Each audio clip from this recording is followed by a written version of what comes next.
আরে আমি যদি ভুল না করে থাকি তাহলে তুই আনিস, তাই না? হ্যাঁ আমি তো আনিস, কিন্তু আপনাকে তো ঠিক চিনতে পারলাম না। আরে আমার চিনতে পারলি না মানে কেন? আমি তোর বন্ধু, তোর ক্লাসমেট ফারুক। আল্লাহ, কি পরিবর্তন তোর!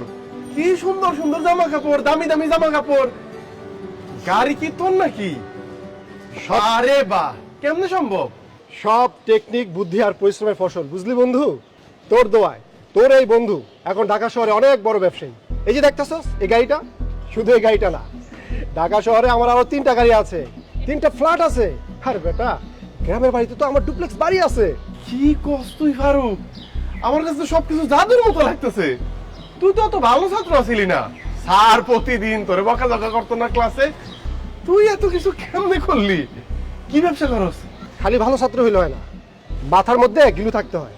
আমার মাথার মধ্যে সেটা আছে, এটা তোদের মানতে হবে। আর ব্যবসার কথা বললি তো, সেই বিষয় নিয়ে না হয় আরেকদিন আলাপ করব। কিন্তু বন্ধু, তোর এই অবস্থা দেখে না আমার খুব কষ্ট লাগতেছে রে। কেন?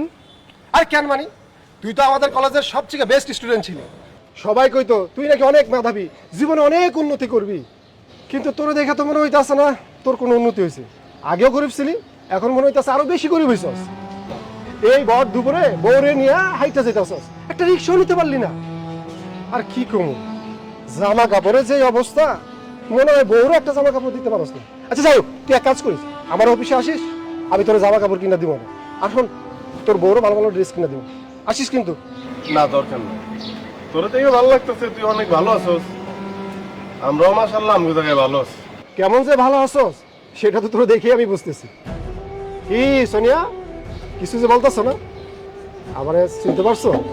হ্যাঁ, চিনতে পারছি। আগে তো প্রায় আমার বাসার সামনে এসে দাঁড়াই থাকতো। হ্যাঁ ঠিকই কইছো, আমি এক সময় তোমার পিছন পিছন ঘুরতাম। আমি খারাপ ছাত্র দেখা তুমি আমার বার্তাই দিতা না, আমি নাকি বখাটে। আনিস, মেধাবী ছাত্র দেখা তারে বিয়া করছো। এখন এই মেধাবী ছাত্রের বিয়া করে তুমি কি পাইছো? এই দুপুরবেলা রাস্তা দিয়ে হাঁটায় নিতাস। অথচ তুমি যদি আমারই বিয়া করতা, তাহলে কি করতা? তুমি রানী হয়ে থাকতা। এই যে এসি গাড়ি আছে না, এটা তো চলতে করতে পারত।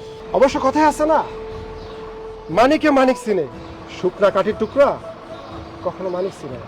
ভাবছিলাম পোশাক আশাক দেখে তোর মধ্যে একটা পরিবর্তন হয়েছে। তোর বাহ্যিক পরিবর্তন হয়েছে ঠিকই, কিন্তু মন মানসিকতার পরিবর্তন হয় নাই। যা সাইডটা যা যা। আর শোন, তোদেরকে না এই রাস্তার মধ্যে হাঁটতে দেখে খুবই ভালো লাগতেছে।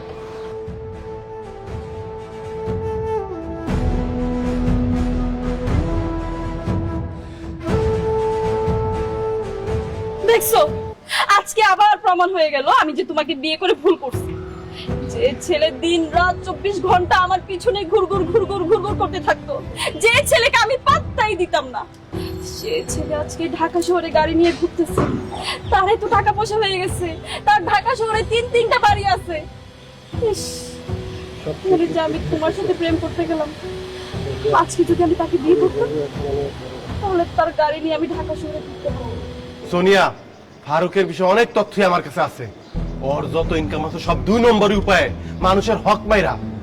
আমি চাইলেই তো 2 নম্বরই পথে ইনকাম করতে পারি না সোনিয়া, মানুষের হক মারতে পারি না, আমার বিবেক বাধা দেয়। চুপ করো, যেভাবেই হোক টাকা পয়সা তো বানাইছে, তোমার মতো ধুইকা ধুইকা তার জীবন চালাইতে হইতেছে।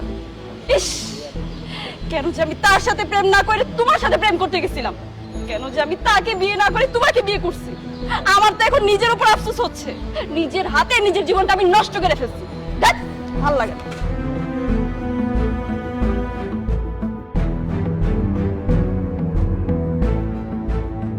May I coming sir? আরে আনোয়ার সাহেব, আসুন আসুন।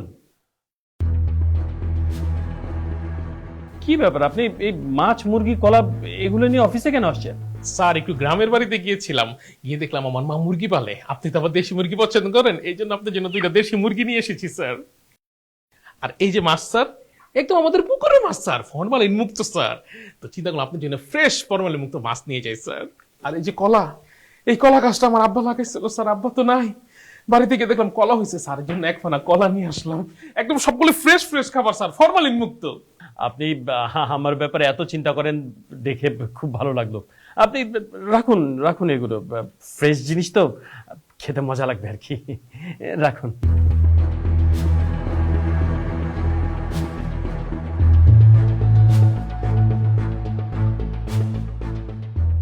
থ্যাংক ইউ স্যার, আপনি এগুলো রেখেছেন, আমি ধন্য হয়ে গেলাম স্যার। আচ্ছা স্যার, আনিস সাহেব কি এবার প্রমোশন পাচ্ছে? হ্যাঁ, আনিস সাহেব এবছরই প্রমোশন পাচ্ছেন। উনি তো খুব ভালো একজন এমপ্লয়ি, খুবই কর্মঠ এবং খুবই সৎ। তাই কোম্পানি সিদ্ধান্ত নিয়েছে ওনাকে এই বছর প্রমোশন দিবে। স্যার আমার না একটা প্রমোশন খুব দরকার, প্লিজ আমার প্রমোশনের ব্যাপারটা একটু দেখেন। কোম্পানি তো এই বছর একজনকে প্রমোশন দিবে। এই বছর আনিস সাহেব পাক, আপনারা সামনের বছর দেখব।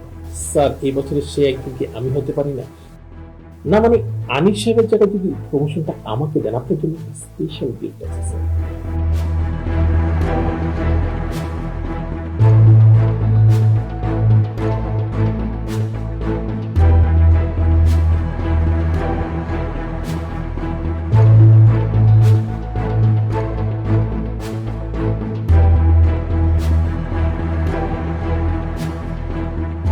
কারণ কোনো সমস্যা নেই, এই বছর আপনারই প্রমোশন হবে। আনিস সাহেবের প্রমোশন নেক্সট ইয়ার দেখবো। স্যার আপনি শুধু আনিস সাহেবকে একটু ডেকে বলে দেন যে মানে প্রমোশনটা আমার হচ্ছে না। হ্যাঁ হ্যাঁ, আমি এখনই ডেকে বলে দিচ্ছি। আনিস সাহেবকে পাঠাও।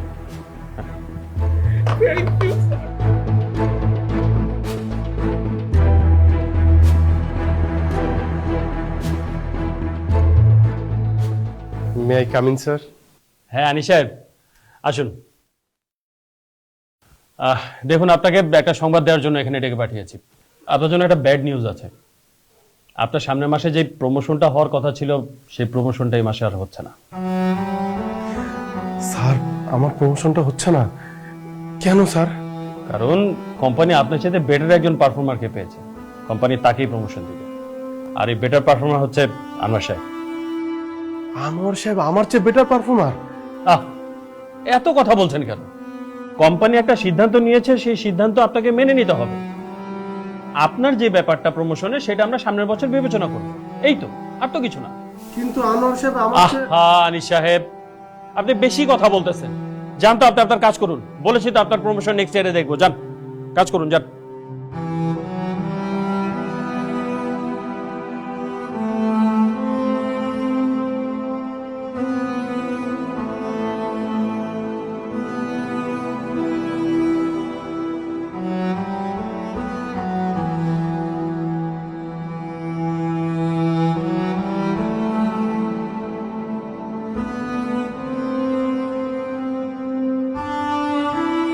শোনো না আনিস, আমার মোবাইলটা না নষ্ট হয়ে গেছে, চার্জ থাকে না, আর একটু পর পর হ্যাং হয়ে যায়।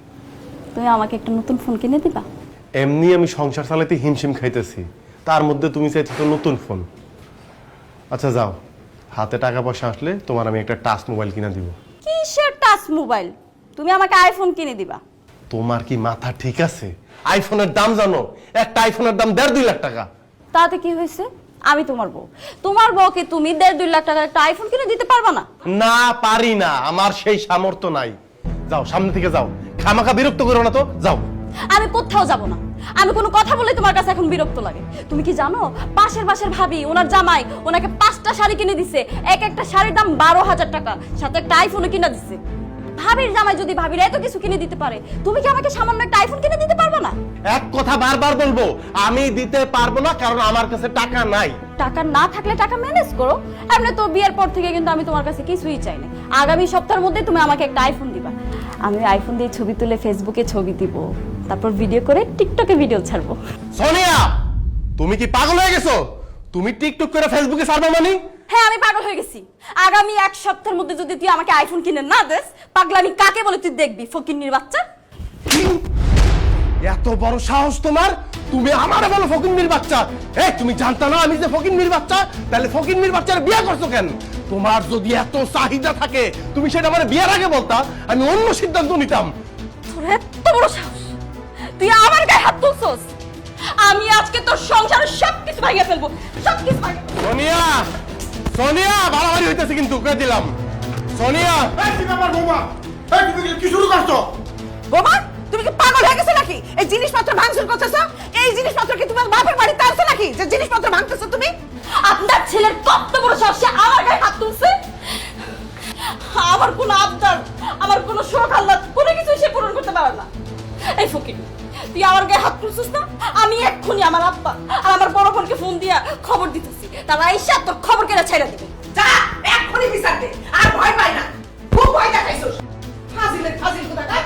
তোর আমি আগেই কইছিলাম প্রেম প্রীতি করে বিয়ে শাদী করবার যাইস না। এখন ফলাফল পাইলি তো, এই বউ তোর সঙ্গে কি খারাপ ব্যবহার শুরু করছে, তোর মার সাথে আমার সাথে, আর তোর জিনিসপত্র ভাঙিয়ে চুরি কি করছে। এটা তো মেয়ে না, এটা তো কাল নাগিনি। তোর মায়ের আমার চোখ বুঝতে দে, ভালো করে বুঝবি। এই মেয়ে তোর পাগল বানায়া রাস্তা রাস্তায় ঘুরাইবো, মনে রাখিস। আবার ভয় দেখাইছে যে ভাই বোনে ফোন দিব, বোনের জামাইরে ফোন দিব, আসুক দেখি কি করে। আর ভয় পাই না, অনেক সহ্য করছি, আর না।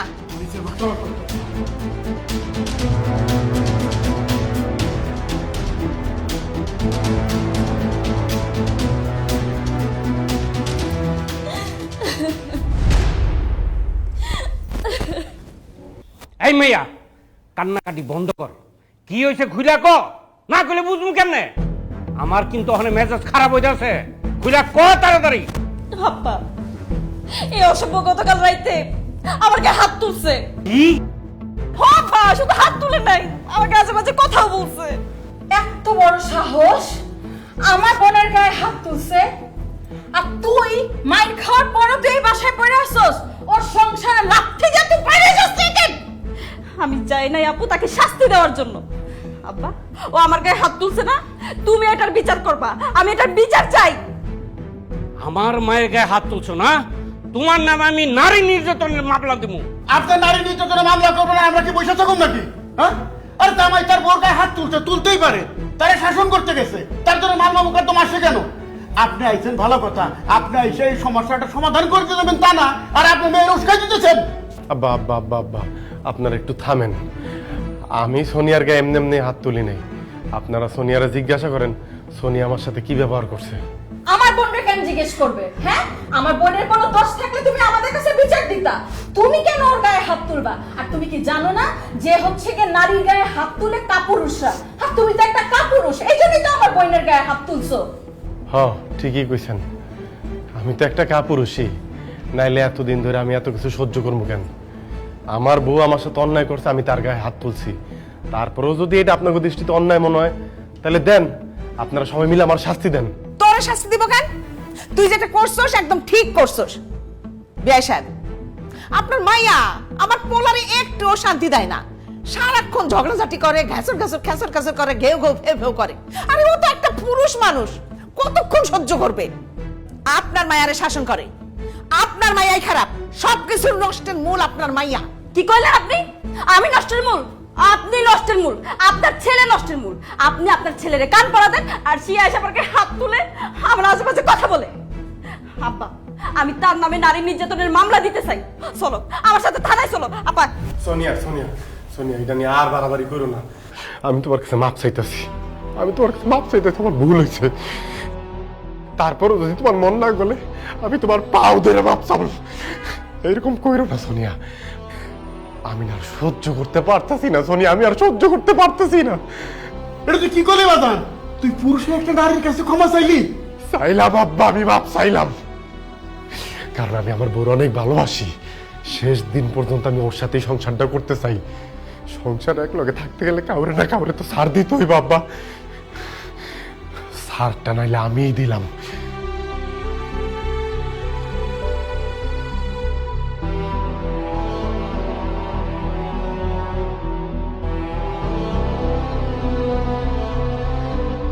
আনিস, এইভাবে আর কতদিন বলো?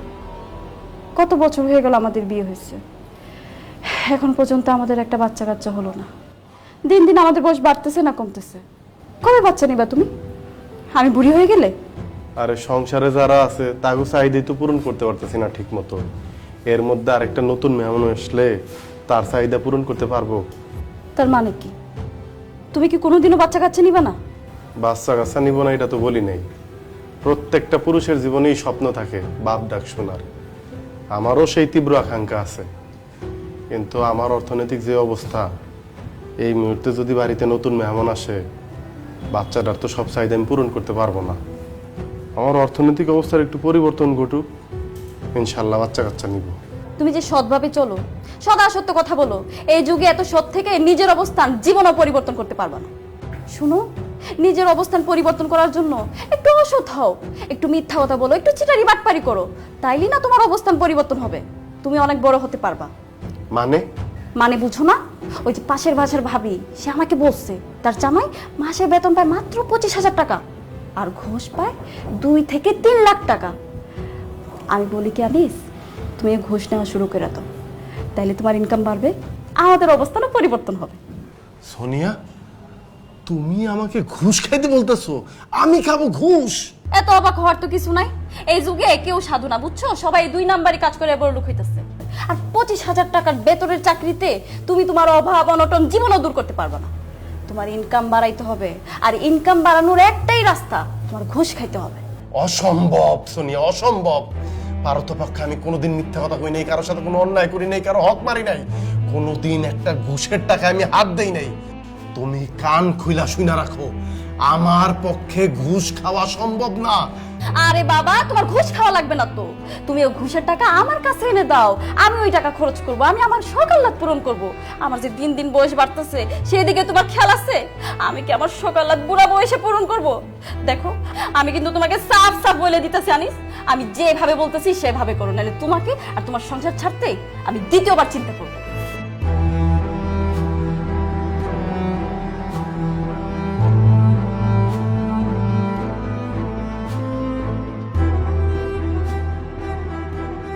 আনিস ভাই, আমার চাকরির কি ব্যবস্থা করলেন? ভাই আমার চাকরিটা লাগবো ভাই, আমার চাকরিটা না হইলে আমার গার্লফ্রেন্ড রে ওর আব্বা অন্য জায়গায় বিয়ে দিয়ে দেবো, আপনি চাকরিটার একটু ব্যবস্থা করেন। না ভাই, আপনি তো ইন্টারভিউ ভালো দিচ্ছেন, কিন্তু সমস্যা হচ্ছে কি, স্যার এখন পর্যন্ত কিছু বলে নাই। স্যারের অন্য কোনো ক্যান্ডিডেট আছে কিনা সেটাও বুঝতে পারতেছি না। স্যার না বললে তো ভাই আপনার নেওয়া যাইতেছে না।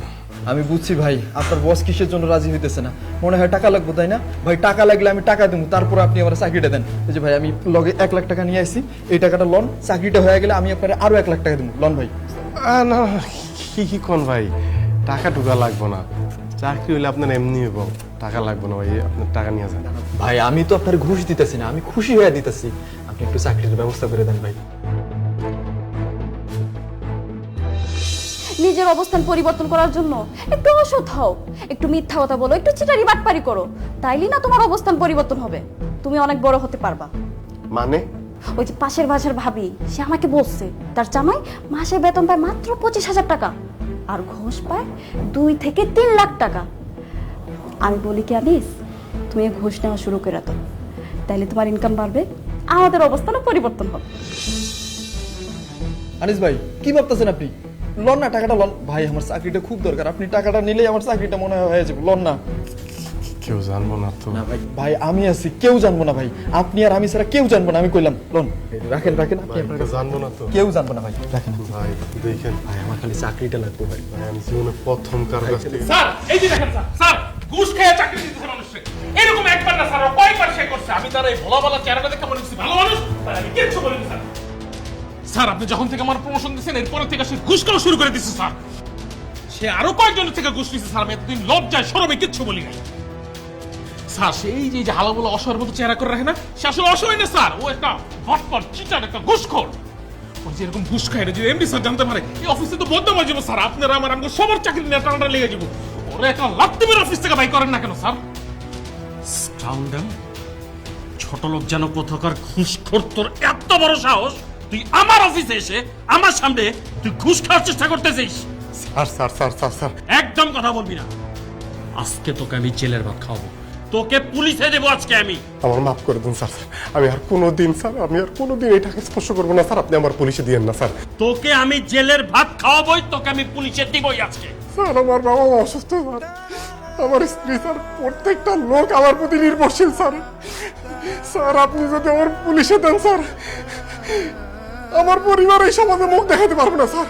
স্যার আপনি আমার মাফ করে দিন স্যার, আমার একবার সুযোগ দেন স্যার। শুধুমাত্র তোর বাবা মা, তোর ফ্যামিলির কথা চিন্তা করে আমি তোকে পুলিশে দিলাম না, কিন্তু এই অফিসে তুই আর এক মুহূর্তের জন্য থাকতে পারবি না। এই মুহূর্তে আমি তোকে ফায়ার করলাম, just get out from my office. না স্যার, আপনি এই কাজটা করেন না স্যার, আমার ইনকামের উপর আমার পুরো পরিবার নির্ভরশীল। আমার বাবা মা অসুস্থ স্যার, ওনাদের চিকিৎসা, ওনাদের ওষুধ সব স্যার আমার এই স্যালারি থেকে স্যার। স্যার লোকগুলি না খেয়ে মারা যাবে স্যার, লোকগুলি না খেয়ে মারা যাবে স্যার। আমি যদি ওষুধ ব্যবস্থা না করতে পারি, আমার স্ত্রীর চাহিদা পূরণ করতে না পারি, ওরা আমার ভুল বুঝবো, বাবা আমি অকর্ম, আমি যোগ্যতাহীন স্যার। স্যার এত বড় শাস্তিটা দিয়েন না স্যার। স্যার আপনি পায়ে ধরি স্যার, পায়ে ধরি স্যার, আর কোনোদিনই ভুলব না স্যার। স্যার ভুলব না স্যার। স্যার স্যার যদি আজকে আমার চাকরিটা চলে যায়, স্যার আমার মানুষের দ্বারে দ্বারে হাত পাততে হইব স্যার। স্যার আমার ভিক্ষা করতে হবে আমার বাবা মার চিকিৎসার জন্য স্যার। স্যার স্যার আপনি শুধু আপনাকে একটু আমার জায়গায় চিন্তা করেন স্যার, আপনার পায়ে ধরি স্যার। তোর জায়গায় আমি কখনোই আসবো না। আর তোর মতো স্কাউন্ডেলের, তোর মতো ঘুষখোরের ভিক্ষা করে খাওয়া উচিত। Just get out from my office, get out. Anwar সাহেব দাঁড়িয়ে আছেন কেন? ওনাকে ঘাট ধাক্কা দিয়ে বের করুন। বেরোন। স্যার আমার বাবা অসুস্থ স্যার, আপনি বের হন, অফিস থেকে বের হন। স্যার স্যার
কত বালা বালা সম্বন্ধ হয়েছে চল দেখা আমার মতের বিরুদ্ধে গিয়া এই পোলারে তুই বিয়া করছিস। কইছস হ্যাঁ নাকি সবচেয়ে বেশি যোগ্য পুরুষ। এখন কেমন যোগ্য পুরুষ প্রমাণ পাইছস? আব্বা আমার ভুল হয়ে গেছে। ভাবছিলাম ভালো স্টুডেন্ট, ভালো চাকরি করবে, তোমার মেয়েকে সুখে রাখবে, শান্তিতে রাখবে, কিন্তু এখন তো দেখি তার চাকরিই নাই। আমি ওর সংসার করতে পারবো না। তুমি আমাকে তোমার সাথে বাসায় নিয়ে চলো তো, কয়েকদিনের মধ্যে আমি তাকে ডিভোর্স লেটার পাঠাই। অনেক কিছু তো শুনলা, আর কিছু শুনতে চাও? চল আমরা গ্রামের বাড়িতে চলে যাই। আমরা এমন কোনো সন্তান জন্ম দিই নাই যে বাবা মার দায়িত্ব নিব সারা জীবন। ঘুষ খাওয়ার অপরাধ তোমার পোলা চাকরি গেছে, লোক জানাজানি হয়ে গেলে মুখ ঢাইতে পারবো আমরা? এই তুই কেমন পুরুষ রে? তোরা জন্ম দিকে আমরা পাপ করছি? না, তোমরা কেউ কোনো পাপ করো নাই। পুরুষ হয়ে জন্ম নেওয়াটাই আমার আজন্মের পাপ ছিল। তবে এই দেশে আমার মতো পাপীর সংখ্যা হাজারে হাজারে, লাখে লাখে। এরা সবাই মানব সন্তান হয়ে জন্মাইছে ঠিকই, কেউ পুরুষ হয়ে উঠতে পারে নাই। আর পুরুষ হয়ে না ওঠার যন্ত্রণা যে কত কঠিন, কত ভয়াবহ, প্রতিনিয়ত হারে হারে টের পাই। কারণ পুরুষের সাফল্যের ভাগ সবাই নিল, ব্যর্থতার ভাগ তো কেউ নিতে চায় না। কারণ সবাই মনে করে পুরুষ জন্মগ্রহণ করছে পরিবারের অন্যান্য সদস্যদের চাহিদা মেটানোর জন্য। অনেকে ভুলেই যায় পুরুষ নামক মানুষটার মধ্যেও একটা মন আছে, একটা হৃদয় আছে, হৃৎপিণ্ড নামক একটা বস্তু আছে। প্রিয়জনের কথার আঘাতে সেই হৃৎপিণ্ডটা না কাইপা ওঠে। ভুলা যাইবই না কেন কও? কারণ পুরুষ তো কখনো কারো প্রিয়জন হয়ে উঠতে পারে না। সব সময় পুরুষ প্রয়োজনই কাজে লাগে। জানো সোনিয়া, পুরুষ মানুষ সবসময় চোখ দিয়ে কান্না করে না, মুখ দিয়েও আর্তনাদ করে না। পুরুষের মন কান্দে, হৃদয় আর্তনাদ করে। পুরুষ আবার সেই আর্তনাদ বুকের মধ্যেই চাপ দিয়ে ধরে রাখে, যাতে প্রিয়জনরা না শুনতে পারে। যদি কষ্ট পায়, সদ্যভূমিষ্ঠ একটা বাচ্চা যেমন স্বভাবজত কারণে কান্না করে উঠে, একটা পুরুষ মানুষও সামর্থ্য না থাকার পরও শুধুমাত্র প্রিয়জনের মুখে হাসি ফুটাইব দেখা স্বভাবজত কারণে বইলা ফেলায় যে আরে এত চিন্তা করো কেন, আমি আছি না, একটা ব্যবস্থা হয়ে যাইব। কিন্তু এই ব্যবস্থা করতে যায় ওই পুরুষ মানুষটা যে কত ধরনের অবস্থার মধ্যে দিয়ে যাইতে হয় সেইটা কেবলমাত্র ওই পুরুষ মানুষটাই জানে।